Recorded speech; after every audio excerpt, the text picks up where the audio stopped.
BNP মুসলমান, জামাত ইসলাম মুসলমান, জাতীয় পার্টি মুসলমান, চরমোনাই মুসলমান, শর্ষিনা মুসলমান, যত পার্টি আছে NCP, they are all Muslims. বাংলাদেশের প্রত্যেকটা দলের নেতা হচ্ছে সাচ্চা মুসলমান। আমার প্রশ্ন, now this question to everybody, those who are here and those who are listening my lecture right now, যারা আমাকে শুনছেন সবার কাছে আমার প্রশ্ন, বিএনপি যদি মুসলমান হয়, জামাত ইসলাম যদি মুসলমান হয়, জাতীয় পার্টি যদি মুসলমান হয়, এনসিপি যদি মুসলমান হয়, চরমোনাই যদি মুসলমান হয়, তাহলে আগামী সংসদ, আগামী পার্লামেন্ট কোরআন দিয়ে চলবে না কেন? আমাদের দাবি জামাত ইসলাম হিসেবে নয়, আমি কোনো পলিটিক্যাল পার্টির সাথে I'm not connected with any political party in Bangladesh. I'm just talking about on this matter as a citizen of Bangladesh.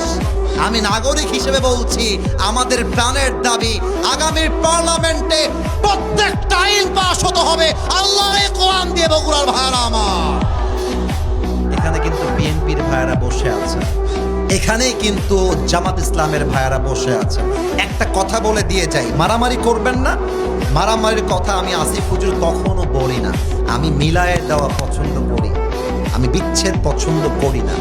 এই যুবকরা আমাকে চেনে, একটু একটু কয়েকজন যুবক চেনে। আমি যখন কথা বলি, আমি আজ পর্যন্ত কোনো দলকে কখনো আঘাত দিয়ে কথা বলি না। এবং আমি যখন কথা বলি, তোমরা যারা আমাকে চেনো, আমাকে সবাই চেনে তা আমি দাবি করব না, বাট আমি কখনো আমার চেহারায় মুচকি হাসি ছাড়া কাউকে ছোট করে কথা বলতে পছন্দ করি না।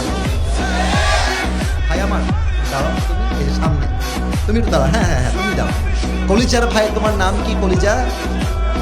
হ্যাঁ, মোহাম্মদ আলী। মোহাম্মদ আলীকে দেখা যায়? এবার দেখেন, মোহাম্মদ আলী মনে করেন এমন একটা দলের লোক, যেই দল ইসলাম কোরআন কিছুই মানে না, ভালোবাসে না। এখন ওই যে আব্বাজান দেখো, ওই যে পেছনে যেই গেটটা দেওয়া আছে, আমি ওই পর্যন্ত গেছি, বাড়ি যাব বা আর এক প্রোগ্রামে, গাড়ি থামায় দিয়েছে মোহাম্মদ আলী। কি হুজুর, কবরের ওয়াজ ভালোই লাগছিল, গান গাইলেন ভালোই লাগলো, আপনাকে পার্লামেন্টে কোরআন যাবে এ কথা বলতে কে বলেছে হুজুর? পাতি নেতা, পাতি নেতা। আচ্ছা আচ্ছা, কথা কিন্তু আব্বাজান বুঝে গেছে। এখন আমি বললাম, এই তোর বাড়ি, আমাদের রাজশাহীর একটা ভাষা আছে, এ তোর বাড়ি কতিবে, রাজশাহীতে বলে। তো ওকে বললাম যে, এই ছেলে, এই থাম, তুই থাম, তোকে আমি দেখতেছি। আমি ড্রাইভার সাহেবকে বললাম, ভাই ড্রাইভার সাহেব, গাড়ির মধ্যে একটা হাইসা আছে, বের করেন তো, শালাকে দেখে নিব আজকে। হাইসা নিয়ে এসে মোহাম্মদ আলীর পায়ে মারছি একটা কোপ, ওর ডান পা কেটে পড়ে নিচে পড়ে গেছে। সোনামণি নতুন, বসো বসো বসো। ও ভয় কাঁপতেছে। আচ্ছা এবার না না না, হাসলে হবে না, কথা বুঝতে হবে। আমার ধর্ম যে ইসলাম, আমার ধর্ম ইসলাম কেন? আমার ধর্ম খ্রিস্টান না কেন? আমার ধর্ম ইহুদি না কেন? বৌদ্ধ না কেন? আমরা তো মুসলমান হয়ে কলিজার মধ্যে গৌরব বোধ করি, ঠিক না বলে? এখন সবাই মিলে চিৎকার দিয়ে বলছে, আসিফ হুজুরকে আটকা। আসিফ হুজুর মোহাম্মদ আলীর ডান পা কেটে দিয়েছে। সবাই মিলে আমাকে ধরছে। আগামীকাল সকালবেলা আমাকে বগুড়ার জেলখানায় ভরে দিয়েছে, ঢুকো জেলখানায়। 3 দিন পরে আমার বগুড়া জেলা আদালতে বিচার হবে, আসিফ হুজুর অমক যুবকের ডান পা কেটে দিয়েছে। এই আমি কিন্তু হাসির জন্য বলি না, বোঝাবার জন্য বলেছি।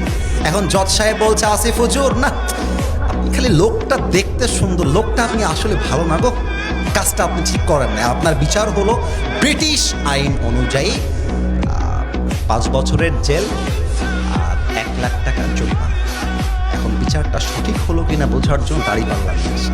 দাড়িপাল্লার একদিকে দেন মোহাম্মদ আলীর ডান পা কাটা, দাড়িপাল্লার আরেক দিকে দেন আমার বিচার 5 বছরের জেল আর 1 লাখ টাকা জরিমানা।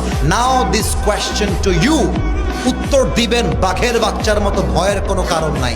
দাড়িপাল্লার ডান দিকে ডান পা কাটা, দাড়িপাল্লার বাম দিকে 5 বছরের জেল, 1 লাখ টাকা জরিমানা। আপনি কিয়ামত পর্যন্ত যদি টান মারেন দাড়িপাল্লার আগায় ধরে, সমান সমান হবে? আপনার একটু জোরে কইলে কইতে পারি, সমান সমান হবে? আচ্ছা 10 বছরের জেল, 5 লাখ টাকা জরিমানা, আবার টান দেন, সমান সমান হবে। সমান সমান করতে চাইলে আপনাকে আল্লাহর জমিনে আল্লাহর কোরআন দিয়ে সংবিধান কায়েম করতে হবে। আল্লাহ বলছে কেউ তোমার চোখ তুললে তুমি তার চোখ তুলো, হাতের বদলে হাত, পায়ের বদলে পা, নাকের বদলে নাক, জানের বদলে জান, এটার নাম ইসলামের সংবিধান। এবার আইন পাস করেন আল্লাহর কোরআন দিয়ে। জজ সাহেব বলবে আসিফ হুজুর ডান পা কেটে দিয়েছে, তোমরাও আসিফ হুজুরের ডান পা কেটে দাও। এবার দাড়িপাল্লা নিয়ে আসেন, দাড়িপাল্লার ডান দিকে মোহাম্মদ আলীর ডান পা দেন, দাড়িপাল্লার বাম দিকে আসিফ হুজুরের কাটা ডান পা দেন। এবার টান দেন, দেখবেন সমান সমান হচ্ছে। এই কোরআন দিয়ে যে বিচার করবে সেই তো সঠিক বিচার করতে পারবে। অতএব আমরা আগামী বাংলাদেশের নির্বাচনে কোনো গাঁজাখোর এমপিকে দেখতে চাই না, সুদখোর এমপি দেখতে